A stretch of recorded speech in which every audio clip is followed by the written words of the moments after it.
Hi everyone, we are Group 1 and we're presenting our project over Zitkala-Sa.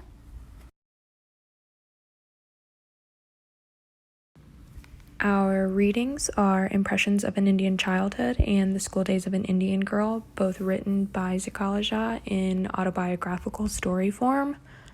In Impressions of an Indian Childhood, she tells of being with her mother and all of her mother's stories, including one about how the Americans, or palefaces as they refer to them, moved them out of their homes with force, causing Zitkala-Sa's young sister and widely known honorable uncle to both grow ill and die. She tells of how strong her mother was, how she never let her see her cry, how she gathered water for them to use at home, built fires to cook with, all of the lessons she taught her, and a lot more. Zitkala-Sa also tells of one of the many times in which members of the community came over to share a meal and tell her legends and answer all the questions she had. She tells of her friends and how they roamed the hills and mimicked storytelling and exchanging goods just like their parents. She tells this little collection of memories up until she's visited by the missionaries who were aiming to recruit the children of the community. Her mother begs her not to want to go, but because her close friend is going and the recruiters tell her of how great life is in the East, she wants to go so bad, so her mother hesitantly allows her to go, not wanting to prevent her from her education. In The School Days of an Indian Girl, the story moves on and continues. It tells of her arrival at the school and her traumatic experiences of assimilation. Her and her friends were treated like zoo animals because they were constantly being stared at. They were treated like soldiers, forced into single file lines and told when to sit and when to eat. They were treated like objects, being thrown around, played with, and dressed up. They traded their moccasins for shoes and long braids for short hair. They either knew very little or no English, so trial and error was the only way for them to learn their expected behavior. Zitkala-Sa especially rebelled, not wanting to let go of the fond memories of her mother and resisting trading her own culture for that of the palefaces who had done this to her. There's a huge contrast in the education system between the reservation and the missionary school.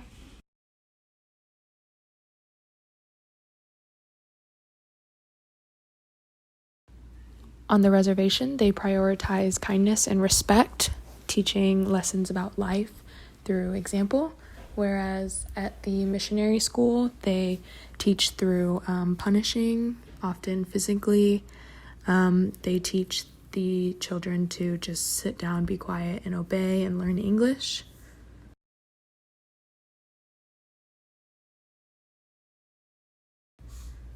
Violent battles and other conflicts with Native Americans led Americans to believe and execute their idea of assimilating the Native Americans as an alternative to more violence.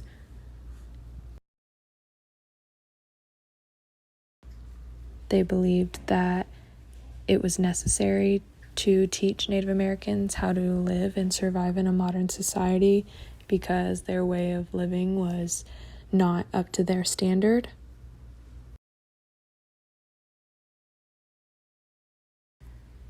I wanted to include this quote by Zitkala-Sa.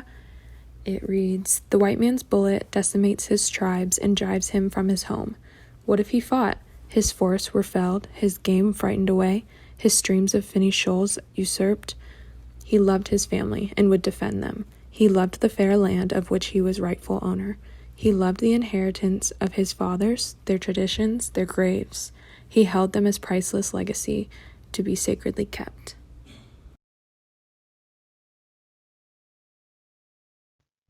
Zitkala-Sa wrote to challenge the values of the dominant culture in her autobiographical works, Impressions of an Indian Childhood and the School Days of an Indian Girl. Caught between the role of an observer and a participant, Zitkala-Sa attempted to show how her life is transcribed in the cultural life of her people, in an effort to recover and affirm her people's cultural contributions. Zitkala-Sa's writings serve as a link between the oral traditions of an indigenous tribal culture, and the written traditions of the literate colonizers. Zitkala-Sa was able to achieve this link because she had gone to missionary school and was familiar with white Americans' written traditions. Zitkala-Sa's hybrid culture allowed her to act as an agent for political and social change. This was important for Zitkala-Sa, as she felt she must reclaim the authorial voice of the Native American identity, insisting to speak for herself as well as for her people.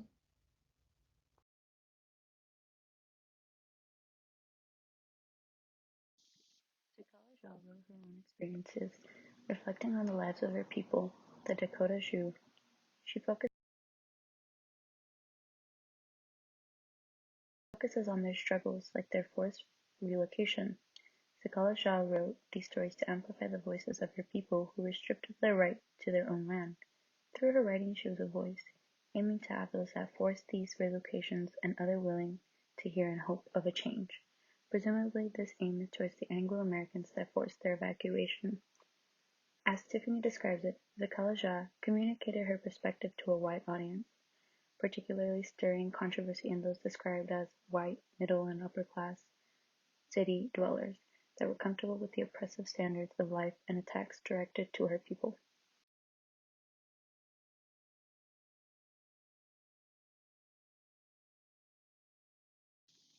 There are multiple factors that Zitkala-Sa's writing explores, most prominently race and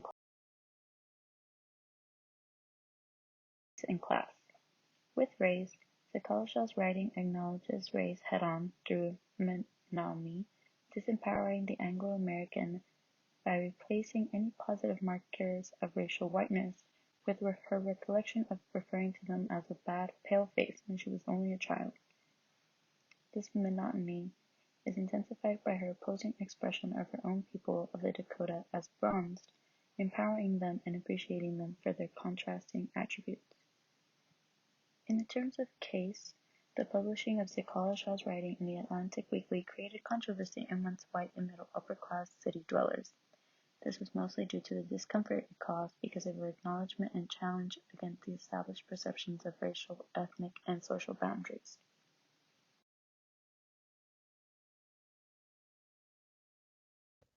Zitkala-Sa's real name was actually Gertrude Simmons Bonin.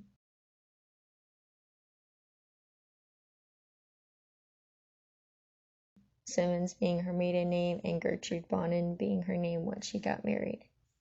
Zitkala-Sa changed her name as a teenager as a way to resist social categories of identity. Zitkala-Sa's name is a Lakota name meaning red bird.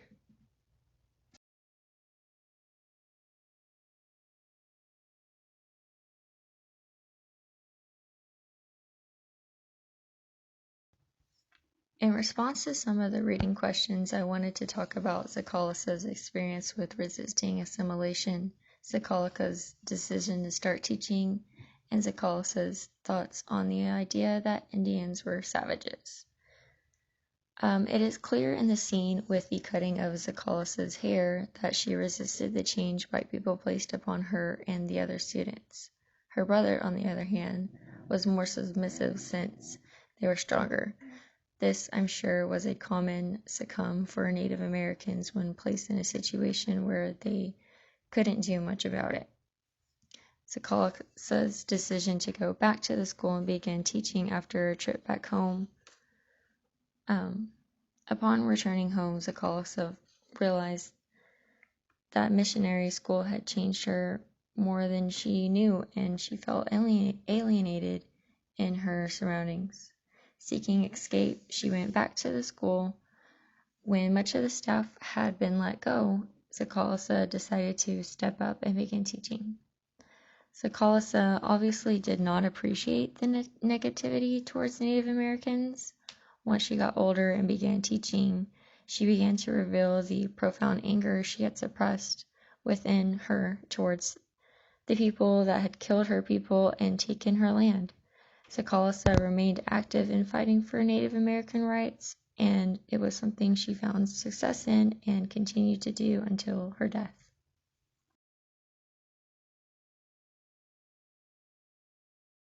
One interesting literary element to think about here is the rhetoric of disease in contracting whiteness. Zitkala-Sa's use of the pale face when describing white people, a term that commonly represents unease and disease, gives some insight to how she viewed white people. Some other interesting literary elements in Zitkala-Sa's writing are the comparison between the red apples in the east and how at first she wanted it, and then when she was there she didn't want anything to do with it.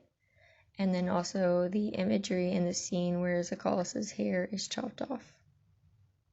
And the emotion that you can tell Zitkala-Sa is going through as a young child, having to experience this dreadful, horrid experience.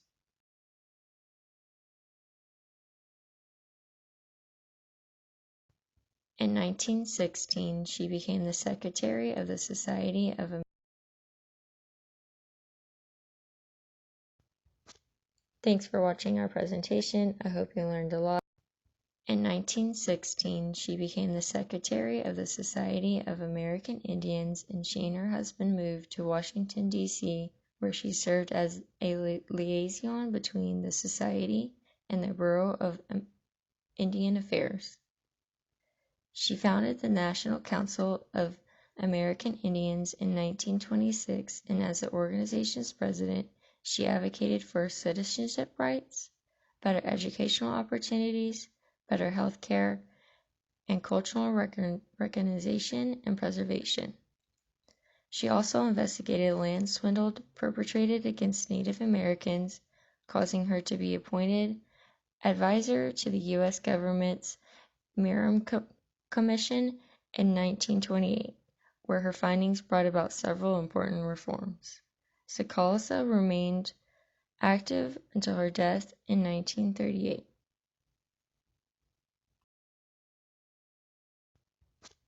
Thanks for watching our presentation. I hope you learned a lot. And on the next slide is a list of all of our resources if you're interested in learning anything else.